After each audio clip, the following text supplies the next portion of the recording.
पश्चिम बंगाल सरकार में वरिष्ठ मंत्री शोभनदेव चट्टोपाध्याय इस वक्त हमारे साथ हैं। दादा, सबसे पहले तो आपसे बात करेंगे, अभी जो राजनीति चल रही है, लगातार बीजेपी के बड़े नेता आ रहे हैं, प्रधानमंत्री फिर आ रहे हैं पश्चिम बंगाल में, दुर्गापुर में। और हमने देखा था कि 1-2 महीने पहले ही नॉर्थ बंगाल में आए थे और काफ़ी कुछ कहा था। तो इसको किस तरह से देख रहे हैं? दो चीज़ है।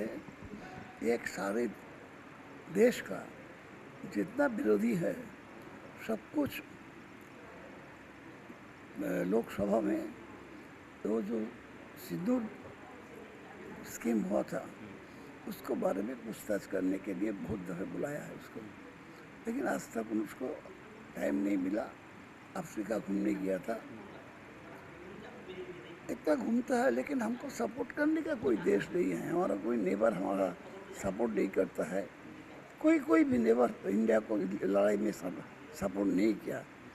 सबसे बड़ा बात है कि बंगाल में आने का टाइम मिलता लेकिन मणिपुर जाने का टाइम नहीं मिलता।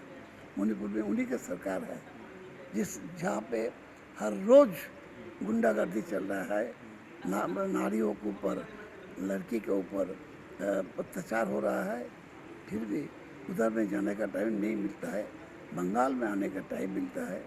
तो बंगाल को पैसा बंद कर दिया, बहुत स्कीम का पैसा बंद कर दिया, बहुत पैसा बंगाल को बाकी है, 1,95,000 करोड़ रुपया बाकी है, फिर भी वो लोग आ रहा है। जितनी बार केंद्रीय सरकार को नेता लोग आएंगे उतनी उसका वोट कमती हो जाएगा, क्योंकि जो हमारा बंगाल का आदमी को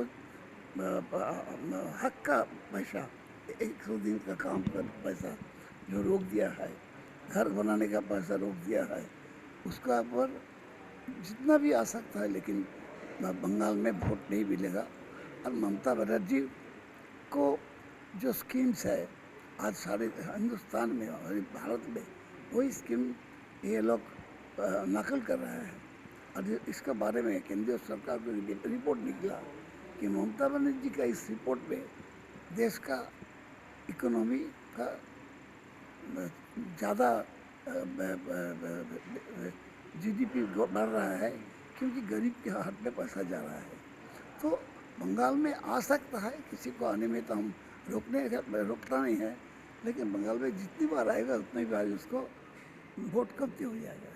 एक दूसरा सवाल भी अभी आ रहा है, बड़ा मुद्दा है कि बिहार में जो इलेक्शन कमीशन स्पेशल ड्राइव चला रही है, SIR, उसमें अभी जो सामने आ रहा है कि म्यांमार, नेपाल और बांग्लादेश के काफ़ी लोगों का नाम सामने आया है जिनको वोटर लिस्ट से अलग कर दिया जाएगा। तो पश्चिम बंगाल में ममता बनर्जी ने भी इसकी मुखालफत की है, इसका विरोध किया है। इस पर क्या कहेंगे आप? क्योंकि काफ़ी इलेक्शन कमीशन जो करने का कोशिश कर रहा है वो महाराष्ट्र में किया है, हरियाणा में किया है, दिल्ली में किया है। ये तो एक पीछे पीछे का दर्जा से क्षमता में आने का और भी सत्ता में आने का कोशिश कर रहा है। जो जो हमारे देश में 30 साल चले, 50 साल से है, बहुत सारी वोट में भाग लिया है, उसका पास आइडेंटिटी कार्ड है, आधार कार्ड है, सब कुछ है। फिर हम सुप्रीम कोर्ट तो ये भी बोला जिसके पास वोटर कार्ड है, आधार कार्ड है, पासपोर्ट है, उसको तो इधर से निकालना नहीं चाहिए। जिसको पास नहीं है उसके बारे में मैं कुछ नहीं बोलने चाहता, जिसको पास कुछ भी डॉक्यूमेंट्स नहीं है उसके बारे में मैं नहीं बोलने चाहता है। लेकिन ये जो स्पेशल वेरिफिकेशन हो रहा है, ये खाली इधर इलेक्शन में जीतने के लिए जिस तरह असेंबली इलेक्शन से लोकसभा के इलेक्शन के अंदर 1 करोड़ से ज़्यादा वोटर बढ़ गया, महाराष्ट्र में बढ़ गया था। किससे बढ़ा है, कैसे बढ़ गया था? तो ये बात है कि इलेक्शन में जीतने के लिए ये कोशिश हो रहा है, हम लोग की सर्वे करने नहीं देगा। शुभेंदु अधिकारी बोल रहे हैं बंगाल के लोगों को कि कश्मीर में ना जाएं घूमने।